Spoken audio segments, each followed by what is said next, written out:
those post-nuclear war America movies. We're going to start with 5, 1951, directed by Arch Oboler. 5 is a seminal film, the first after-the-bomb movie that becomes a formula for many imitators. The movie is essentially a pious parable. Positive thinking will help the human race survive the atomic holocaust.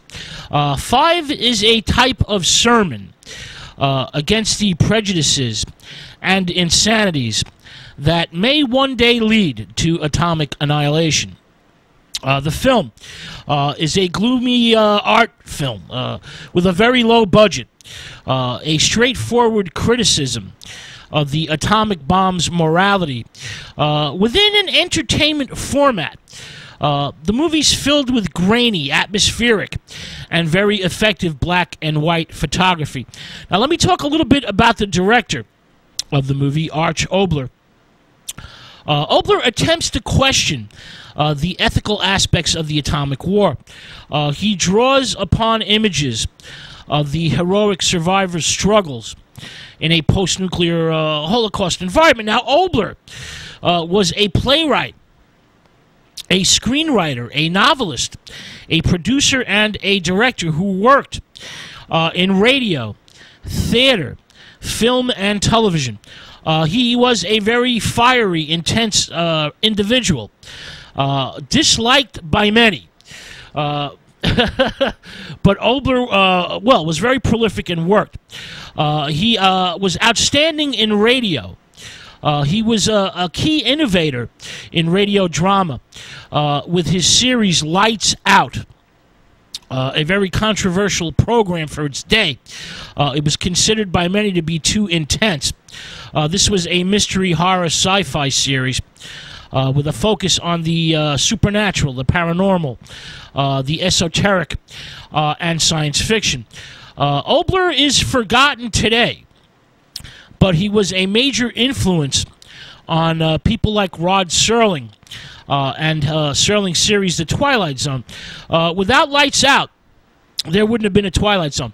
Oboler used a stream of consciousness technique, and he was very innovative also in his use of sound effects. Now, Lights Out moves from radio to television, and he enters the film industry as well in 1945 with such movies as Bewitched and Strange Holiday. Now, 5 is independently made. The movie was shot on a budget of around $75,000 with film school students as the crew. Oboler then sells the movie to Columbia Studios and makes a bundle. Oboler films the majority of his own movie at his own house. That was designed by the great architect Frank Lloyd Wright. The plot is scientifically bogus, but the movie has a certain power, an eerie sense of isolation and doom. All right, let's get to the plot. Now, this focuses upon the dramatic encounters of a handful of survivors struggling in post-nuclear war New York. The atomic war has wiped out the majority of the human race. The nuclear disaster has already occurred as the film opens or begins. Earth's environment remains unchanged, but all human life has mysteriously disintegrated into skeletons. This is a romanticized ideal. Life will go on. 5 does not reveal the true potential of nuclear war's elimination of humanity. Now, let's get to the characters. Roseanne Rogers, who's played by Susan Douglas, wanders from place to place, desperately searching for another living person. Now, a newspaper headline clues the audience in as to what has happened. we see a close-up of a newspaper, a scientist's warning that testing or detonation of a new type of atomic weapon could cause the extinction of the human race, and has in fact done so.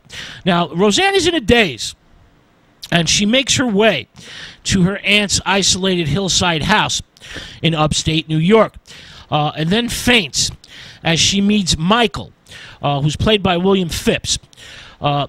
Michael has already taken up residence at the Frank Lloyd Wright designed house. Roseanne is in shock. She's too numb to speak. She's very wounded, psychologically wounded, but she slowly recovers and tells Michael that she was once married and is now pregnant. She's carrying a child.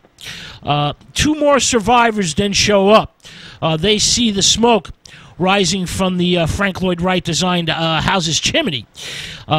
These survivors are Oliver, played by Earl Lee, who's an elderly bank clerk.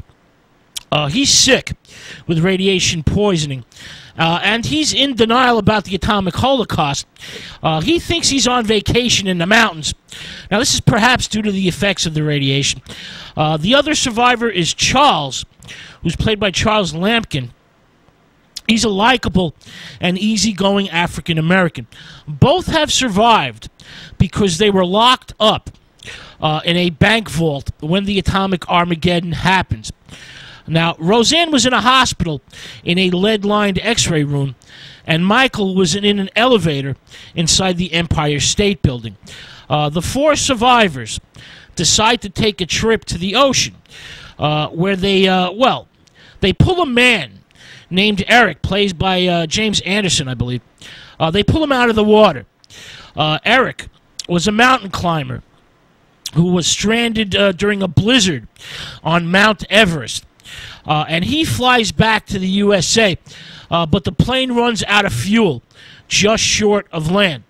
Now, Oliver, the elderly bank clerk, dies peacefully due to his radiation sickness. So there's only 4 people left now out of the 5. Now, Eric is a mixed blessing because he causes friction and discord within the group. Basically, he theorizes, Eric thinks that the 4 survivors, are somehow immune to the radioactive fallout. And he wants to return to New York City and look for other survivors. New York City, well, the buildings are intact. And these buildings contain the modern conveniences of the now extinct civilization. The survivors will be free to drive any car they want and walk off with any products that they wish for. Michael, however, is skeptical of Eric's theories and warns of the dangers of the radiation, which will be, of course, most intense in the cities. But Eric wants to go there and search. Eric is also a racist, a white supremacist types, and he hates the African-American Charles and doesn't want to live with him. Eric and Charles get into a fight just as Roseanne goes into labor. She gives birth to a healthy baby that's delivered by Michael. Now, Michael, Roseanne, and Charles are essentially working together. They're trying to build a new life. But Eric, well, he doesn't want any part of it. He goes off by himself. He's also very spiteful. He drives his Jeep through the fields of crops that the others have been cultivating. Now, he's ordered to leave by Michael, but Eric pulls a pistol and says, "I'll leave when I'm damn good and ready." Roseanne can't stop thinking about her husband, and she wants to discover her hubby's fate, and agrees to go with Eric into New York City. They decide not to tell Michael or Charles. Now, Charles finds out about their plans and tries to stop them, and Eric gleefully stabs him in the back. He takes intense pleasure in killing the African-American man. Now, when they reach the city, when Eric and Roseanne reach the city, Eric immediately begins looting. But Roseanne goes to her husband's place of business. then wanders to a hospital and discovers her husband's skeletal remains. She wants to return to the Frank Lloyd Wright designed house and to Michael, but Eric will not let her. She's not going to let her return. Now there's a struggle. She tears at his shirt. When the shirt rips, it reveals that Eric is covered with radiation sores. He runs away to meet his death. Roseanne begins the long walk back to upstate New York and to Michael. Her infant son, which she brought along on the trip to the city, which was a big mistake, dies while she is traveling the lonely and desolated roads. Michael is simultaneously searching for her and soon finds Roseanne. They both return to the house and bury the infant. Michael has always hated New York City and confides to Roseanne that he's glad that the city is now dead and gone. The conclusion of the film, the two survivors remain, a man and a woman, the new Adam and the new Eve, that will go on to repopulate the earth. As the film closes, it quotes from the book of Revelation, "I saw a new heaven and a new earth." The fates of Michael and Roseanne are now intertwined forever.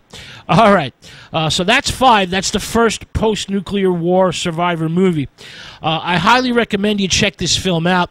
It is available on DVD, and it does turn up occasionally on cable television. All right. Now, the new Adam and Eve set out amid the sunlight and twittering birds, and the world will begin anew. All right, so that's how 5 closes. All right. Let's move on to Roger Corman's The Day the World Ended. This is actually his 4th film as a director. Corman shot the movie in a forest behind a restaurant off Ventura Boulevard in less than a week. This is a very low-budget film. It was made for $40,000.